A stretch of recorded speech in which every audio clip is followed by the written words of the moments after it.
Have you heard of Einstein's theory of relativity?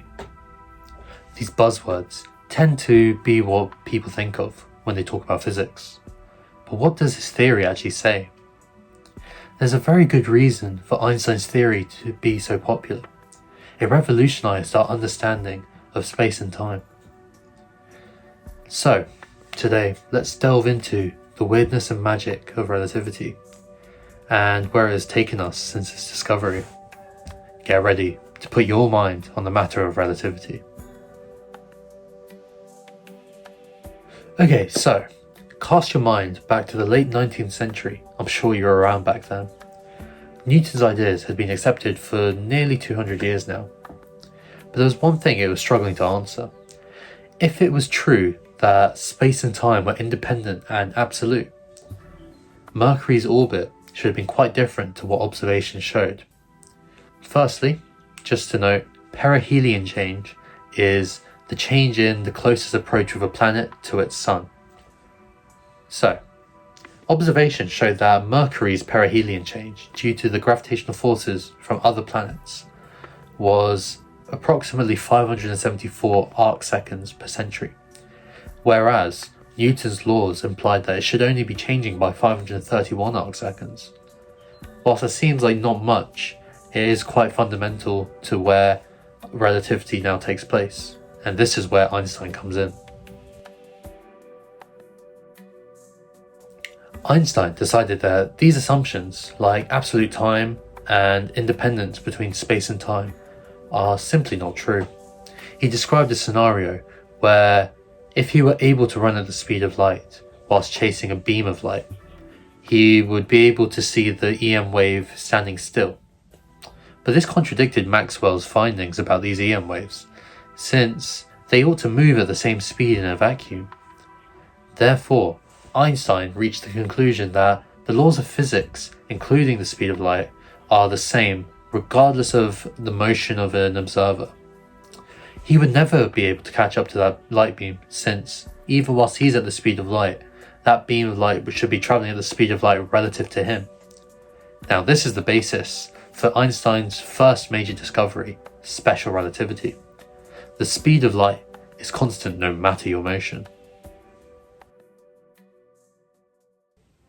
Using special relativity, Einstein went on to consider how space and time could vary, including time dilation and even how a fast object appears shorter than a slower moving object.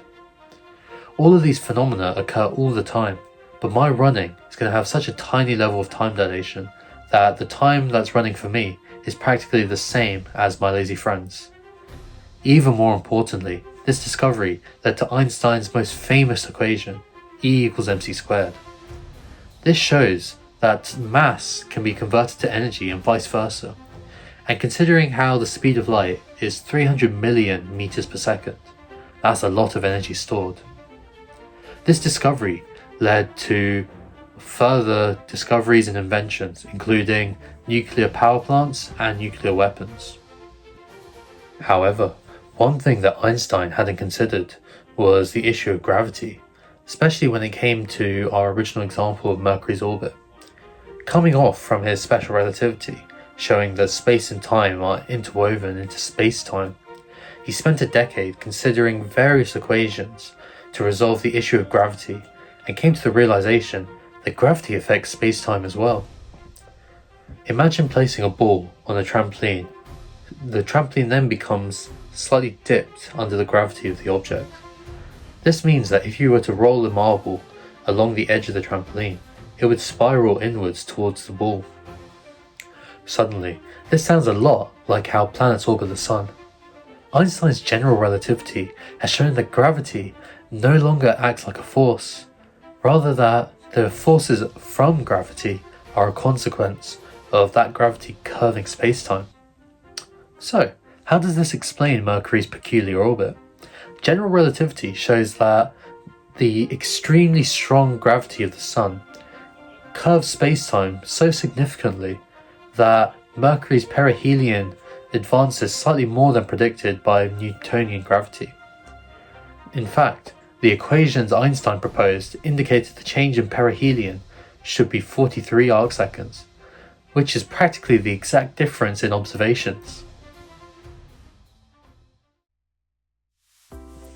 This fantastic result was repeated for a series of several asteroid orbits as they came close to the Sun, with similarly accurate results.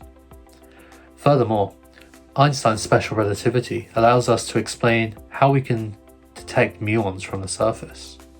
If you don't know what a muon is, it's basically a very heavy electron, about 200 times the mass. They tend to be found in cosmic rays and are unstable, so decay very quickly. In fact, they should decay before reaching the Earth's surface. And yet we're able to set up detectors from the ground and still detect them. Why? Because the high speed that the muons travel at mean that the time that the muon actually experiences is a lot slower than it is for us. So by the time it reaches Earth's surface, it still hasn't decayed. How cool is that?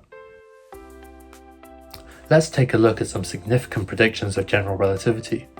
One of the critical predictions it made, which solidified its place as a valid theory, was its prediction that light from distant stars would be deflected due to the curvature of spacetime due to the Sun. It predicted that this light would be deflected 1.75 arcseconds, and in 1919, English astronomer Sir Arthur Eddington made some observations during a total eclipse and found that the light from distant stars was deflected by 1.75 arcseconds exactly. Another amazing prediction is that of the existence of gravitational waves. These are waves that are expanding and contracting space, traveling at the speed of light. Einstein predicted that such waves existed in his 1918 paper, and then, almost a century later in 2015, they were detected by interferometers. Almost 100 years later. That's amazing. So, we've discussed the history of this magic called relativity and the amazing discoveries made by it. And all of that from one man and his chalkboard. I hope you've gained something from this video. This has been a very surface level explanation since the physics gets dark and scary if we went further. If you have any questions or want to explain things deeper, attack the comment section. In the meantime, keep questioning, keep wondering, and keep putting your mind on the matter.